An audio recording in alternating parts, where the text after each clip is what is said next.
Assalamualaikum warahmatullahi wabarakatuh. Salam sejahtera bagi kita semua.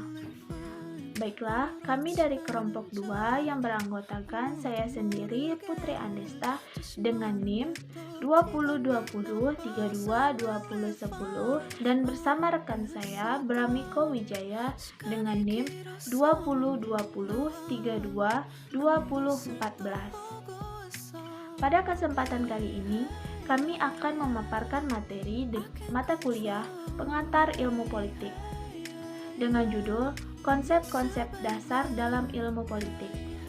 Baiklah, materi pertama akan disampaikan oleh Bramiko Wijaya. Kepada Bramiko, kita persilahkan. Baiklah, kali ini saya akan menjelaskan tentang konsep-konsep dalam ilmu politik. Konsep-konsep dasar dalam ilmu politik ada 8. 1. Kekuasaan. Kekuasaan sering diartikan sebagai kekuasaan.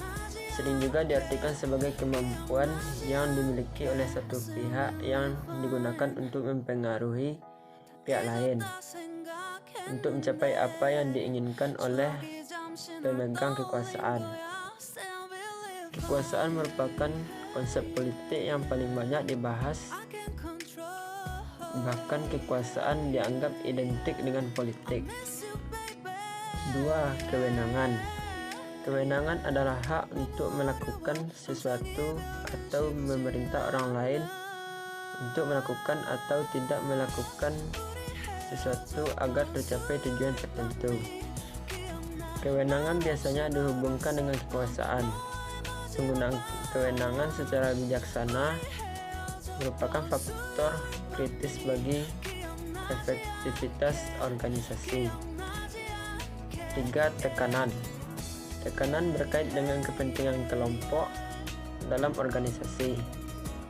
Disebut sebagai tekanan karena kepentingan kelompok tersebut menimbulkan berbagai konflik dan menimbulkan berbagai bantuan internal.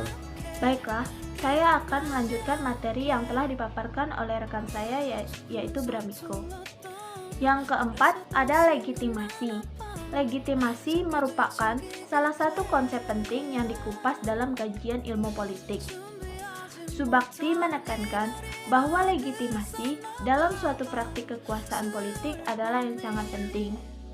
Karena legitimasi berkaitan dengan keabsahan atau penerimaan masyarakat terhadap penguasa atau pihak yang menguasai otoritas. Seandainya suatu kekuasaan tidak terlegitimasi, maka akan muncul pembangkangan politik yang membuat keadaan kepemimpinan tidak kondusif bekerja. Legitimasi dapat menciptakan kestabilan politik dan perubahan sosial. Penerimaan dan pengakuan masyarakat menciptakan kestabilan pemerintahan dalam membuat berbagai keputusan dan kebijakan serta mampu dengan baik mengatasi sebuah permasalahan dibandingkan pemerintah yang kurang atau tidak memiliki legitimasi. Dan yang keenam, ada keadilan. Keadilan berasal dari kata adil yang berarti tidak berat sebelah, tidak memihak atau berpihak kepada yang benar.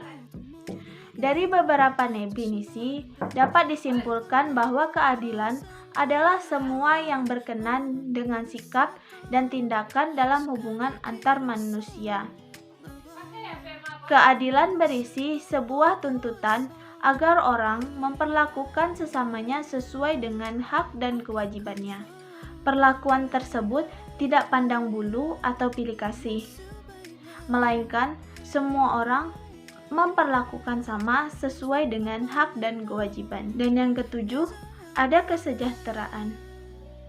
Politik dan kesejahteraan memang dari awal sudah dikatakan suatu bentuk hal yang tidak dapat dipisahkan. Karena suatu kesatuan yang dimana keduanya bisa menjadi alat dan tujuan. Hal tersebut dapat dikatakan demikian karena berbagai macam bentuk ilmu, baik ilmu pasti dan ilmu sosial, ilmu langit dan ilmu bumi, secara garis besar menyebutkan, untuk menuju kesejahteraan tersebut, perlu suatu alat yang dimana dapat secara garis besar untuk menebar kata sejahtera tersebut. Perlu kekuatan besar dari tingkat akar sampai elit yang harus dilakukan cara berpolitik. Dan yang terakhir, ada kepastian hukum. Kepastian hukum adalah suatu peraturan yang dibuat dan diundangkan secara nyata dan berisi ketentuan yang jelas dan logis.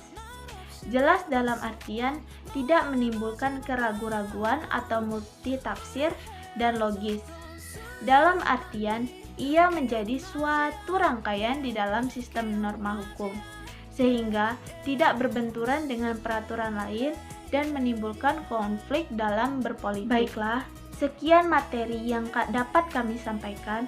Apabila ada kata salah, kami mohon maaf. Terima kasih telah menonton. Wabillahi taufiq wal hidayah. Wassalamualaikum warahmatullahi wabarakatuh.